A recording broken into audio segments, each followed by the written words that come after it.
സംഗ്രഹാലയത്തിൻ്റെ ഒരു ഡീറ്റെയിൽസ് കാര്യങ്ങൾ വിശദീകരിക്കുന്നതിന് വേണ്ടി ക്യൂറേറ്ററെ ക്ഷണിക്കുന്നു.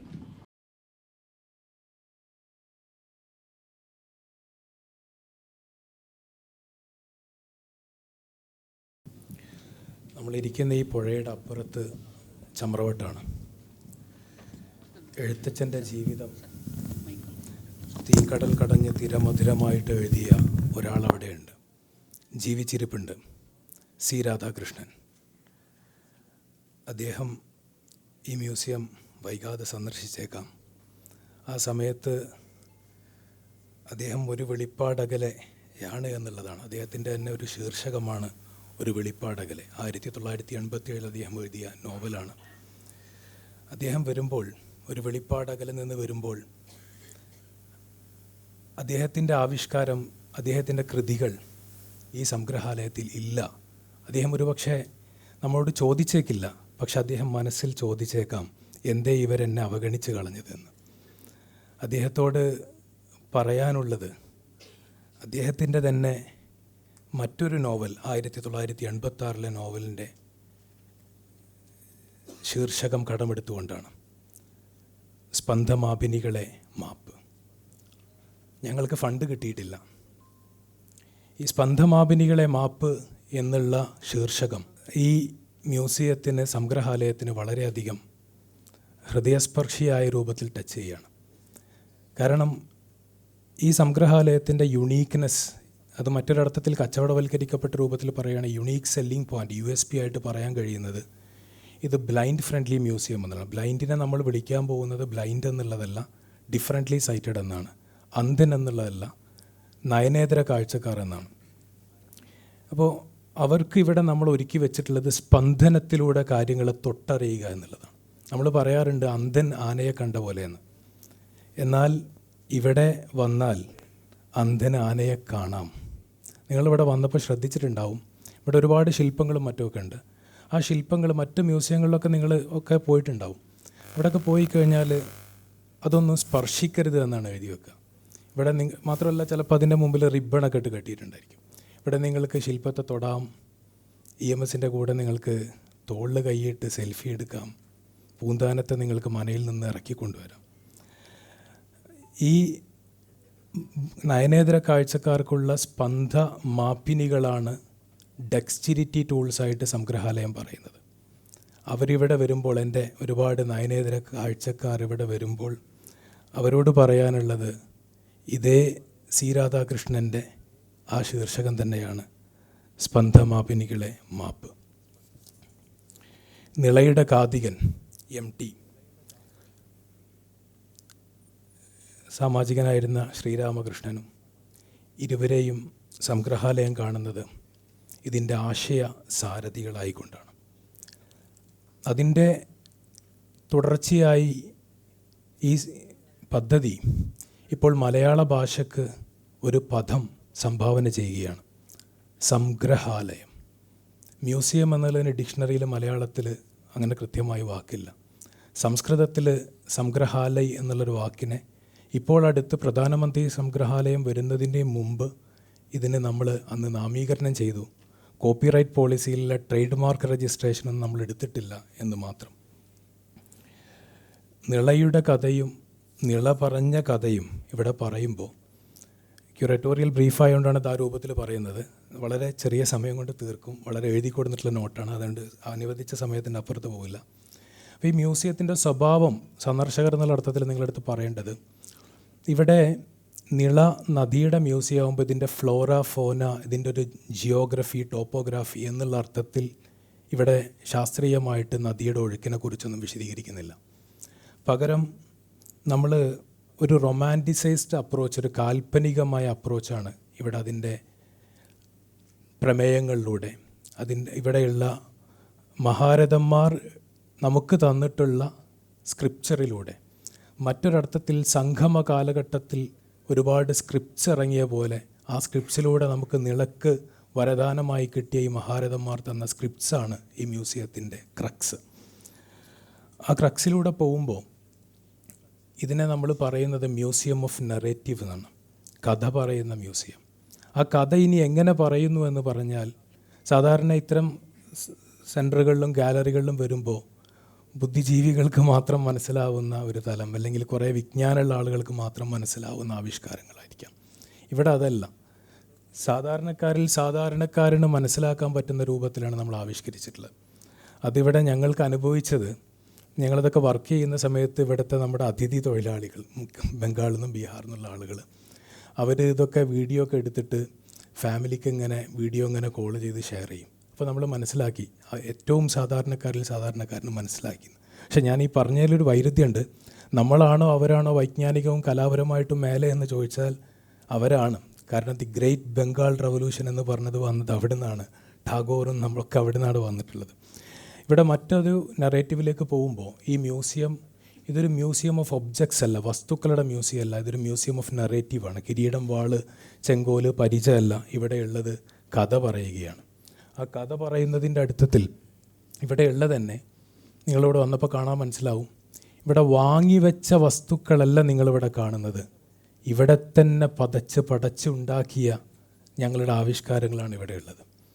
കൊറോണ കാലഘട്ടത്തിലാണ് ഇത് ചെയ്തത്. ഈ പഞ്ചാബി ഹൗസ് സിനിമയിൽ പറയുന്നുണ്ടല്ലോ, എങ്കിൽ ഇതിനെ തന്നെ ഒരു ജില്ലയായി പ്രഖ്യാപിച്ചുകൂടെയെന്ന്.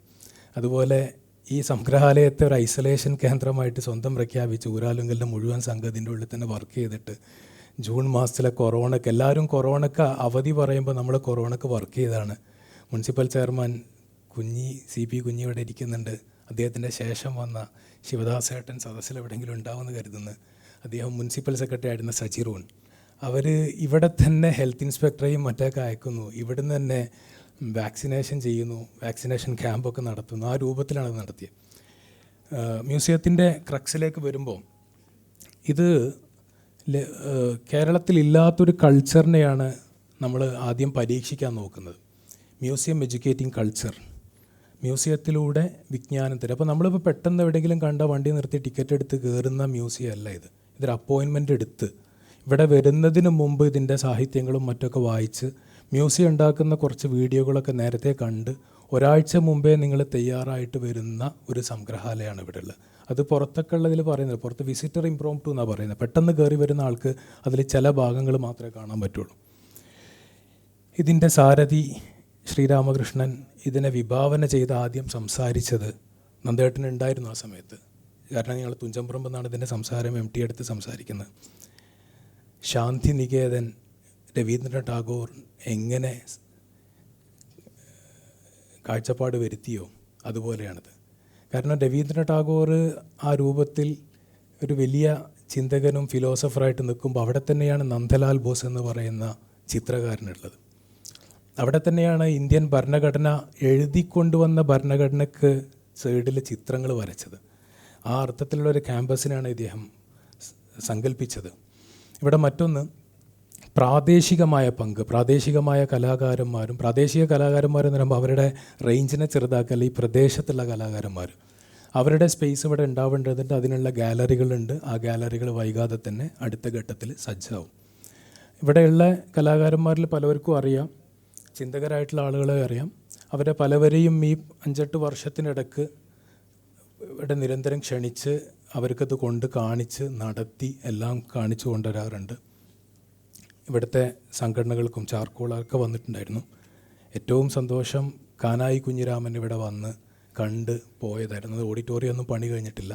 അദ്ദേഹം ഒരു ശില്പം ചെയ്തു തരാമെന്ന് തന്നെ പറഞ്ഞിട്ടുണ്ട്. അദ്ദേഹത്തിന് ഇപ്പോൾ പ്രയാസങ്ങളൊക്കെ ഉണ്ട്, പക്ഷേ എങ്കിലും ചിലപ്പോൾ ഒരു പക്ഷേ അദ്ദേഹം ചെയ്തേക്കാം. സാന്ദർഭികമായിട്ട് നീതി പുലർത്താൻ വേണ്ടിയിട്ടൊരു കാര്യം പറയേണ്ടതുണ്ട്. MT ഈ ചർച്ചയുടെ തുടക്കത്തിൽ MT പറഞ്ഞു, ഒരു ഫോട്ടോഗ്രാഫറുണ്ട്, അയാളെ നിങ്ങൾ പോയി കാണണം. ഞാൻ ആ ഫോട്ടോഗ്രാഫറോട് MTയോടുള്ള നീതിയാണ് ഇവിടെ പുലർത്തുന്നത്. അതിൻ്റെ സമയം വെച്ചിട്ടാണ് ഞാൻ പ്രിപ്പയർ ചെയ്തിട്ടുള്ളത്. അവരെ പോയി കാണണം. MTക്ക് അദ്ദേഹത്തിൻ്റെ പേര് കിട്ടുന്നില്ല. പല പേരുകളും ഈ നമ്മുടെ ഈ പ്രദേശത്തുള്ള പ്രഗത്ഭരായ പലരുടെയും പേരുകൾ MTക്ക് പറഞ്ഞു കൊടുത്തു. MT പറഞ്ഞു അതൊന്നുമല്ല എന്ന് പറഞ്ഞു. അങ്ങനെ ചർച്ച വീണ്ടും തുറന്നു. കുറച്ച് കഴിഞ്ഞപ്പോൾ MT അയാളെ പേരിങ്ങനെ പറയാൻ തുടങ്ങി. ആ പേരുകാരനെ ഞങ്ങൾ തേടി പിടിച്ചു, അയാളുടെ അടുത്തേക്ക് പോയി. അയാൾ ഞങ്ങളുടെ അടുത്ത് പിന്നെയും ചോദിക്കുകയാണ്, MT പറഞ്ഞിട്ട് തന്നെയാണോ വരുന്നതെന്ന്. അതായത് ഈ സീതയുടെ അടുത്ത് മോതിരം കാണിച്ചു കൊടുക്കേണ്ട ഒരു അവസ്ഥ പോലത്തെ ഒരു സ്റ്റേജ് വരികയാണ്. അപ്പോൾ ഞങ്ങൾ പറഞ്ഞു എം ടി പറയാതെ ഞങ്ങൾ വരില്ല. അപ്പോൾ അദ്ദേഹം തിരിച്ച് ചോദിക്കുന്ന ചോദ്യം, എം ടിക്ക് അതിന് എന്നെ അറിയുമോ എന്നാണ് ചോദിക്കുന്നത്. എം ടി എല്ലാവർക്കും അറിയാം, ഒരു വളരെ റിസേർവ്ഡായിട്ട് വളരെ ചെറിയ മൂളലുകളൊക്കെ തുടക്കുന്ന രൂപമാണല്ലോ പലപ്പോഴും, പലരും അങ്ങനെയാണല്ലോ. ഇദ്ദേഹം പറഞ്ഞത്, ഞാൻ ജീവിതത്തിൽ 2 തവണയേ എം ടിയെ കണ്ടിട്ടുള്ളൂ. ഒന്ന് എം ടിയുടെ ഒരു ഫോട്ടോ എടുക്കാൻ പോയപ്പോൾ, രണ്ടാമത് ആ ഫോട്ടോ എം ടിക്ക് കാണിക്കാൻ പോയപ്പോൾ. ആ സമയത്ത് എൻ്റെ കയ്യിലൊരു ഫയൽ ഉണ്ടായിരുന്നു. ആ ഫയൽ എം ടിക്ക് കാണിച്ചു. നിളയുടെ ഫോട്ടോഗ്രാഫ്സ് ആയിരുന്നു. ഞാൻ മറിച്ചു കൊടുത്തു. എം ടി എന്ന് പറഞ്ഞ മൂളി. ഞാൻ മറിച്ചു, ഒന്നും പറഞ്ഞില്ല. 35 വർഷം കഴിഞ്ഞു. ഇയാൾ പറയാണ് എം ടി എന്നെ ഓർക്കുന്നു എന്ന് പറഞ്ഞിട്ട്. അയാൾ അതുവരെ കരുതിയത് ഇയാൾ എന്തൊരു മനുഷ്യനാണ്, ഞാനൊരു ഫോട്ടോ കാണിച്ചു കൊടുത്തിട്ട് പോലും എന്നോടൊരു നന്ദി പോലും പറഞ്ഞിട്ടില്ല എന്നുള്ളതാണ്. ഇദ്ദേഹം കരഞ്ഞു, ഒരുപാട് കരഞ്ഞു. ഇദ്ദേഹത്തിൻ്റെ സുഹൃത്ത് ഒരാൾ ഈ സദസ്സിലുണ്ട്, നമ്മുടെ സന്തൂർ വായിച്ച ഹരിയേട്ടൻ. അദ്ദേഹം പണ്ഡിറ്റ് ശിവകുമാർ ശർമ്മയുടെ ശിഷ്യനാണ്. എം ടി മരിച്ചിട്ടും ഇയാൾ കരഞ്ഞു. അതാണ് ഈ കണ്ണൻ സൂരജ്. അദ്ദേഹത്തിൻ്റെ ചിത്രങ്ങൾ വെക്കാനുള്ള സ്ക്രീനുകളൊക്കെ ഇവിടെ ഉണ്ട്, തയ്യാറായി അടുത്ത് തന്നെ എത്തും. അതിൻ്റെ സെർവറൊക്കെ തയ്യാറാക്കിയിട്ടുണ്ട്. KCS പണിക്കർ, TK പത്മിനി അവരുടെ ചിത്രങ്ങൾ ഇത് അക്വയർ ചെയ്യണം എന്നുള്ളതാണ്. ശ്രീ നമ്പൂരി ഇവിടെ ചിത്രങ്ങൾ തന്നിട്ടുണ്ട്. ആ ചിത്രങ്ങൾ അദ്ദേഹം കുടുംബം തിരിച്ച് മേടിച്ചിട്ടുണ്ട്. പക്ഷേ സ്വാഭാവികമായിട്ടും ഇവിടുത്തെ ഈ പുരോഗമനവും നമ്മുടെ സാമാജികർ ഇടപെട്ട് അവരുടെ അടുത്ത് സംസാരിക്കുമ്പോൾ നമുക്ക് പ്രതീക്ഷിക്കാം ആ ചിത്രം അദ്ദേഹം തിരിച്ചു തരും, അദ്ദേഹത്തിൻ്റെ കുടുംബം തിരിച്ചു തരും. പ്രണയാർദ്രയായ നിള അറബിക്കടലിൻ്റെ മാറിൽ സംഗമിക്കണം എന്ന് പറഞ്ഞാണ് ശ്രീരാമകൃഷ്ണൻ നമ്പൂരിയുടെ വീട്ടിൽ പോയിട്ട് പറഞ്ഞു, അങ്ങനെ ഒരു ചിത്രം ഞങ്ങൾക്ക് വരച്ചു തരണം എന്നാണ്. അദ്ദേഹം വരക്കാമെന്നും പറഞ്ഞു. ഇവിടെ മഹാരഥന്മാർ ഉണ്ട്. ആ മഹാരഥന്മാർ നിങ്ങൾക്ക് കോണ്ടംപററിയൻസ് ആയിട്ട് നിങ്ങൾക്ക് കാണാം, നിങ്ങൾക്ക് തൊടാം. ഇവിടെ 2 ജ്ഞാനപീഠം ആളുകളെ നിങ്ങൾക്ക് ഇവിടെ വന്നാൽ അവരെ നിങ്ങൾക്ക് ശില്പം പോലെ ആക്കിയേ കാണാം. പൊന്നാനി കളരിക്കാരെ കാണാം. എം ടി അദ്ദേഹം പറഞ്ഞു, ജീവിച്ചിരിക്കുമ്പോൾ എൻ്റെ ശില്പം ചെയ്യേണ്ട എന്ന് പറഞ്ഞ് എൻ്റെ ബേസിലാണ് റിലീഫ് ചെയ്തിട്ടുള്ളത്. ആ റിലീഫാണ് ഇവിടെ ഉള്ളത്. അക്കിത്തൻ ജീവിച്ചിരിക്കുമ്പോൾ അദ്ദേഹത്തെ പോയി കണ്ടു. അദ്ദേഹത്തോട് സംസാരിച്ചുകൊണ്ടിരിക്കുമ്പോൾ എടുത്തൊരു ഫോട്ടോ ഉണ്ട് ഫോണിൽ. അദ്ദേഹം ഇരുന്നൊരു പോസായിരുന്നു. ആ പോസിൽ ആണ് അക്കിത്തത്തെ നമ്മൾ ചെയ്തിട്ടുള്ളത്. നിളയുടെ ഏറ്റവും വലിയ പ്രത്യേകത അതാണ്. ഈ മ്യൂസിയം പറയാൻ പോകുന്ന സംഗതി, ഇവിടെ പുറത്തൊരു മ്യൂസിയത്തിന് പ്രമേയം വെച്ചില്ല. ആ മ്യൂസിയത്തിനൊരു പ്രമേയം ഉണ്ടായിരിക്കും. ആ പ്രമേയം ക്യൂറേറ്റർ എന്നുള്ള അർത്ഥത്തിൽ ഞാനിവിടെ പറയലും അനിവാര്യമാണ്. കാരണം ഇത് പറയുന്നതിൻ്റെ ഒരു പ്രധാന ഘടകം ഈ മ്യൂസിയത്തിൻ്റെ സുപ്രധാന സംഗതി ഗൈഡില്ലാതെ കാണുന്ന ആപ്പ് ഉപയോഗിച്ച് കാണാനാണ്. ആ ആപ്പ് ഇപ്പോൾ ഇല്ലാത്തതുകൊണ്ട് നിങ്ങളുടെ ആ ശൂന്യത ഞാൻ വേണം പറഞ്ഞു തരാൻ. ഇവിടെ നമ്മൾ നിളയെക്കുറിച്ച് പറയുന്നത്, നമ്മൾ സ്കൂളിലൊക്കെ പഠിച്ച ഹാരപ്പ മോഹൻജദാരോ പോലെ ഇൻഡസ് വാലി പോലെ ഒരു നദീതട സിവിലൈസേഷനാണ് നിള എന്നുള്ളത്. വെറൊരു നദിയല്ല എന്നുള്ളതാണ്. അവരൊക്കെ എക്സ്കവേഷനിലൂടെ അത് കണ്ടെത്തി. നമ്മൾ അതിനേക്കാളും വലുത് ടെക്സ്റ്റുകൾ നമുക്കുണ്ടെന്നുള്ള. അപ്പോൾ ഇവിടെ നിള ലോകത്തെ പല മൂവ്മെൻറ്റിൻ്റെ എത്രയും മുമ്പിലായിരുന്നു. ഫ്രഞ്ച് ഹ്യൂമനിസ്റ്റ് ഉണ്ടായിരുന്ന സമയത്ത് MN റോയുടെ കീഴിൽ ഇവിടെ പൊന്നാനി കളരിയിൽ M ഗോവിന്ദനിലൂടെ ഇവിടെ ആശയങ്ങൾ വന്നു. അതാണ് ഇവിടെ പൊന്നാനി കളരിയിലുള്ളത്. നിള ഒരു നാഗരികത എന്നുള്ള അർത്ഥത്തിലാണ് ഇവിടെ ഉള്ളത്. ഇവിടെ ഈ നിള എല്ലാത്തിൻ്റെ മുമ്പിൽ എന്ന് പറയുമ്പോൾ ഗാന്ധി ടാക്സ് അബോളിഷൻ പറയുന്നതിന് മുമ്പ് ഇവിടെ വെളിയങ്കോട് ഉമർ ഖാദി ടാക്സ് കൊടുക്കില്ല എന്ന് പറഞ്ഞിട്ടാണ് ജയിലിൽ പോയത്. ഉമർ ഖാദിയുടെ ജയിൽ ഇവിടെ ആവിഷ്കരിക്കാനുണ്ട്, ഇപ്പോൾ ആവിഷ്കരിച്ചിട്ടില്ല. കയറ് സമരം, വഞ്ചി സമരം, ബീഡി സമരം, ട്രേഡ് യൂണിയൻ രൂപീകരിക്കുന്നതിന് മുമ്പ് ഇവിടെ നടന്ന സമരമാണ് എന്നുള്ളതാണ്. അതിവിടെ വെച്ചിട്ടുണ്ട്. ഇന്ന് മീറ്റു ക്യാമ്പയിനും ഇപ്പോൾ എപ്സ്റ്റീൻ ഫയലുകളൊക്കെ വന്നുകൊണ്ട് നിൽക്കുമ്പോൾ ഇവിടെ സ്മാർത്ഥ വിചാരം ഇവിടെ ഉണ്ട്. ഈ സ്മാർത്ഥ വിചാരം പറയുമ്പോൾ ഞാൻ ക്ലാരിറ്റി വരുത്തേണ്ട ഒരു സംഗതി, ഇവിടെ വന്ന ന്യൂഡിറ്റിയിലുള്ളൊരു സ്ത്രീയെ നിങ്ങൾക്ക് കാണാം. സ്മാർത്ഥ വിചാരത്തിലെ താത്രിക്കുട്ടിയും കാണാം. ഈ ന്യൂഡിറ്റിയിലുള്ള സ്ത്രീയെ കാണുമ്പോൾ നിങ്ങൾ അലോസരപ്പെടരുത്. ഇത്രയേ ഉള്ളൂ. അത് കണ്ട് അലോസരപ്പെടുന്നുണ്ടെങ്കിൽ ഒരു കാലഘട്ടം അതായിരുന്നു. ഈ മഹാരഥന്മാരൊക്കെ പോരാടിയതിൻ്റെ ഭാഗമായിട്ടാണ് ഈ വസ്ത്രം കിട്ടിയത് എന്നുള്ളതാണ്. മാധവ ഗണിതം അത് പ്രത്യേകം ചെയ്യണമെന്ന് പറഞ്ഞതായിരുന്നു. മാധവ ഗണിതം മാധവൻ്റെത് ഇവിടെ ചെയ്യുമ്പോൾ പൈയുടെ വാല്യൂ സെറ്റ് ചെയ്തു. അതോടൊപ്പം തന്നെ സംസ്കൃതത്തിൽ എഴുതിക്കൊണ്ടിരിക്കുമ്പോൾ മലയാളത്തിൽ എഴുതി എന്നുള്ളതാണ്. ഹൈദരലിയുടെ ചിത്രം കാണാൻ പറ്റും. ഫോട്ടോഗ്രാഫി ഇല്ലാത്ത സമയത്ത് സായിപ്പ് വരച്ച ചിത്രമാണത്. അപ്പോൾ ആ ചിത്രത്തെയാണ് നമ്മൾ ചെയ്തിട്ടുള്ളത്. ആവുന്നിടത്തോളം വിവരം നമ്മളിവിടെ തരാൻ നോക്കിയിട്ടുണ്ട്. ഇപ്പോൾ അവിടെ പൊന്നാനി കളരിയിൽ എടശ്ശേരി വായിക്കുന്ന പത്രം അവിടെ ചെയ്യാനുള്ളത് മലയാള മനോരമയിൽ എടശ്ശേരിക്ക് 60 വയസ്സ് തികയുമ്പോൾ എന്ന് പറഞ്ഞ് കടവനാട് കുട്ടിക്കൃഷ്ണൻ എഴുതിയ മലയാള മനോരമയുടെ എഡിറ്റോറിയൽ വന്ന ലേഖനമാണ് ഇവിടെ കാണിക്കുന്നത്. ഈ കടവനാട് കുട്ടിക്കൃഷ്ണൻ മലയാള മനോരമയുടെ ഭാഷാ പോഷണിയുടെ എഡിറ്ററായിരുന്നു. മലയാള മനോരമ എഴുതിയ സംഗ്രഹാലയത്തെക്കുറിച്ച് എഴുതിയ വാർത്തയുടെ തലക്കെട്ട് പാതി പറഞ്ഞ കഥ എന്നുള്ളതായിരുന്നു. അത് ഒരു നോബിൾ റിവെഞ്ച് പോലെ സംഗ്രഹാലയം ഏറ്റെടുക്കുന്നു. ദൂരദർശൻ എഴുതിയ സംപ്രേഷണം ചെയ്തതും വളരെ നീതിപൂർവ്വമുള്ള ടൈറ്റിലായിരുന്നു അത്ഭുതാലയം. മാധ്യമ സുഹൃത്തുക്കളോട് നന്ദിയുണ്ട്. കാരണം സംഗ്രഹാലയത്തിനെതിരിൽ വിമർശനാത്മകമായ രൂപത്തിൽ അധികം എഴുതിയിട്ടില്ല. എന്താണെന്ന് പഠിക്കുകയും അതിനോട് ക്ഷമയോടുകൂടിയാണ് എന്നിട്ടുള്ളത്. ഈ മ്യൂസിയത്തിനൊരു സെൻട്രൽ ക്വസ്റ്റ്യൻ, ടേക്ക് അവേ ക്വസ്റ്റ്യനാണ് കൊടുക്കാനുള്ളത്. അത് ഇത്രയേ ഉള്ളൂ. നിങ്ങൾ ഇവിടുന്ന് പോകുമ്പോൾ നിങ്ങളുടെ ഫോണിൽ 10-200 ഫോട്ടോകളുണ്ടായിരിക്കും. ഈ ഫോട്ടോകൾ അടുത്തൊരു മാസത്തോളം നിങ്ങളോട് സംസാരിക്കും. ഈ മ്യൂസിയത്തിൻ്റെ അടുത്ത ഘട്ടത്തിൽ വരാനുള്ള സുവനീർ ഷോപ്പാണ്. ആ സുവനീർ ഷോപ്പിൽ നിങ്ങൾക്ക് ഇവിടെ കണ്ട സംഗതികളെ പോസ്റ്റ് കാർഡുകളും മറ്റൊക്കെ ആയിട്ട് നിങ്ങൾക്ക് മേടിക്കാം. അതിൽ പ്രിൻ്റ് ഓൺ ഡിമാൻഡ് ഉണ്ട്. ഇവിടെ ലാൻഡ്സ്കേപ്പ്, ഇന്ത്യയിലെ ഏറ്റവും പ്രധാനപ്പെട്ട ലാൻഡ്സ്കേപ്പ് ആർക്കിടെക്റ്റിനെ കൊണ്ടാണ് നമ്മൾ ചെയ്യിപ്പിച്ചിട്ടുള്ളത്. അപ്പോൾ ഇവിടെ കാണാൻ ഇവിടെ കോബിൾ സ്റ്റോൺസ് ആണ് വെച്ചിട്ടുള്ളത്. അതിൻ്റെ കാരണം വാഹനങ്ങൾ ഡെഡ് സ്ലോയിൽ പോകാൻ വേണ്ടിയിട്ടാണ്. ഇതൊരു പെഡസ്ട്രിയൻ ക്യാമ്പസാണ്. വാഹനങ്ങൾ പാർക്ക് ചെയ്യുന്നത് പുറത്താണ്. ആ അർത്ഥത്തിലാണ് ഇവിടുത്തെ ലൈറ്റ് പോലെ മൂഡ് ലൈറ്റ്. ഈ ഓഡിറ്റോറിയം ശില്പശാലകൾക്കും നാടകങ്ങൾക്കും മറ്റൊക്കെ ഉള്ളതാണ്. ഔട്ട്റീച്ച്, മ്യൂസിയത്തിലേക്ക് ജനം വരുന്ന പോലെ തന്നെ ജനത്തിലേക്ക് മ്യൂസിയം പോകാനുള്ള രൂപത്തിലേക്കാണ് ഇതിൻ്റെ കാര്യങ്ങൾ ചെയ്തിട്ടുള്ളത്. ഇതിൽ ഉദ്യോഗസ്ഥരോട് പ്രത്യേകമായി നന്ദി പറയണം. JD, DD ഇവരൊക്കെ, കൃഷ്ണകുമാർ, തോമസ് ആൻ്റണി, അനിൽ സാർ, ഇവരൊക്കെ വളരെ കൃത്യമായിട്ട് വർക്ക് ചെയ്തിട്ടുണ്ട്. TTPC സെക്രട്ടറി വളരെ ഒരു കോളേജ് സീനിയറിനെ പോലെയാണ് ഞങ്ങളുടെ കാര്യത്തിലൊക്കെ വർക്ക് ചെയ്ത്. പ്ലാനിംഗ് ഓഫീസർമാർ, IAS ഓഫീസേഴ്സിന് നമ്മൾ ഫയലുകൾ കാണിക്കാൻ പോകുമ്പോൾ അവരെപ്പോഴും നെക്സ്റ്റ് എന്ന് പറഞ്ഞ് അടുത്ത സ്ലൈഡ് എടുക്കാൻ പറയും. പക്ഷേ നിളയുടെ കാണിക്കാൻ പോയപ്പോൾ അവർ ഒരുപാട് അതിൽ സമയം തരിക ചെയ്യുക. ടൂറിസം ഡയറക്ടറെ കാണാൻ പോകുമ്പോൾ നമ്മൾ 15 മിനിറ്റൊക്കെ ഫയൽ തയ്യാറാക്കുള്ളൂ. ഒരുപാട് സമയം തന്നിട്ടുണ്ട്. ബാലകിരൺ, തേജ്, അതുപോലെ തന്നെ ഷിക്ക മാഡം ഇവിടുത്തെ പ്രമേയം സ്ലൈഡ് കാണിക്കുന്ന സമയത്ത് നിർത്താൻ പറഞ്ഞു. അവർ സ്വന്തം വായിച്ചിട്ട് ബാക്കി നോക്കിക്കോളാമെന്ന് പറഞ്ഞു. മരിച്ചവരോട് നന്ദി പറയേണ്ടതുണ്ട്. അതായത് ജീവിച്ചിരിക്കുന്നവരോട് ഫോൺ ചെയ്തിട്ട് നമുക്ക് നന്ദി പറയാൻ പറ്റും. മരിച്ചവരോടുള്ള നന്ദിയിൽ ഏറ്റവും പ്രധാനപ്പെട്ടത് TY അരവിന്ദാക്ഷനോടും ഞങ്ങളെ പ്രൊജക്റ്റ് വളരെ കൃത്യമായിട്ട് ഞങ്ങളോടൊപ്പം വർക്ക് ചെയ്ത ജോഷിയോടാണ്. അരവിന്ദാക്ഷൻ മാഷോട് പറയാൻ കാരണമൊന്നുമല്ല, അദ്ദേഹം ഇവിടുത്തെ ശില്പങ്ങൾക്ക് മാത്രമേ ഭക്ഷണം കൊടുക്കാടുത്തുള്ളൂ. കൊറോണ സമയത്ത് ഞങ്ങൾക്ക് ഭക്ഷണം തന്നു, UN തൊഴിലാളികളും മറ്റുമൊക്കെ. ഒരു തമാശ ഇവിടെ പൊട്ടിപ്പുറപ്പെട്ടിട്ടുണ്ടായിരുന്നു. ഈ മ്യൂസിയം വൈകിപ്പിച്ചത് ഈ മ്യൂസിയത്തിലെ വസ്തുക്കൾക്ക് പഴമ ഫീൽ ചെയ്യാനാണെന്ന് പറഞ്ഞിട്ട് തമാശ ഉണ്ടായിരുന്നു. ആ തമാശ അത് ഗൗരവത്തിലെടുക്കാം. പക്ഷെ ഒന്നുമല്ല, ഞങ്ങൾക്ക് ലാൻഡ് സാങ്ഷൻ കിട്ടാൻ 3.5 വർഷം വെയിറ്റ് ചെയ്യേണ്ടി വന്നു. നിയമസഭയിൽ മന്ത്രി മറുപടി പറഞ്ഞതായിരുന്നു. അതിപ്പോൾ പൂർത്തീകരിച്ച് വരുന്നുണ്ട്. ഞങ്ങൾ ഊരാലുങ്കിൽ ഇത് ഞങ്ങളുടെ കോവളം ക്രാഫ്റ്റ് വില്ലേജും സർഗാലയം പോലെ തന്നെയാണ് ചെയ്തത്. കോവളം ക്രാഫ്റ്റ് വില്ലേജിൽ G20 സമ്മേളനം നടന്നു. ഇവിടെ അന്താരാഷ്ട്ര സമ്മേളനങ്ങൾ നടക്കും എന്ന് നമ്മൾ കരുതുന്നു. ചീഫ് ക്യൂറേറ്ററായ ശ്രീരാമകൃഷ്ണന് നമ്മൾ കൊടുത്ത വാക്കാണത്. MTക്ക് അങ്ങ് അധ്യാപകനാണ്. നന്ദേട്ടൻ വന്നപ്പോൾ ഞങ്ങൾ നല്ല സന്തോഷത്തിലായിരുന്നു. കാരണം തുഞ്ചൻപറമ്പിൻ്റെ സെക്രട്ടറിയാണ് അദ്ദേഹം. ഞങ്ങൾ ചർച്ച ചെയ്യാൻ MTയെ കാണാൻ അവിടെ പോകുമ്പോൾ ഞങ്ങൾക്കുള്ള ചായ കപ്പിൽ പിടിച്ചുകൊണ്ടിരുന്ന നന്ദേട്ടനാണ്.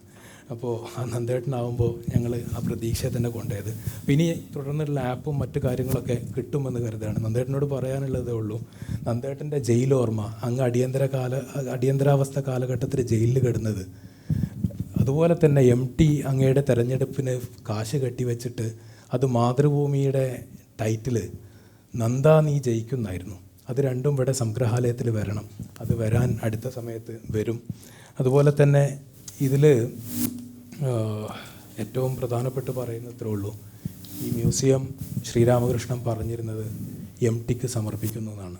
നമ്മൾ ക്യൂറേറ്റിംഗ് ടീം പറയുന്നു ഇത് ഞങ്ങൾ താങ്കൾക്ക് സമർപ്പിക്കുന്നു. അവസാനിപ്പിക്കുകയാണ്. ഒരൊറ്റ നെടുവീർപ്പ് ഇട്ടുകൊണ്ട് മാത്രം പറയാണ്.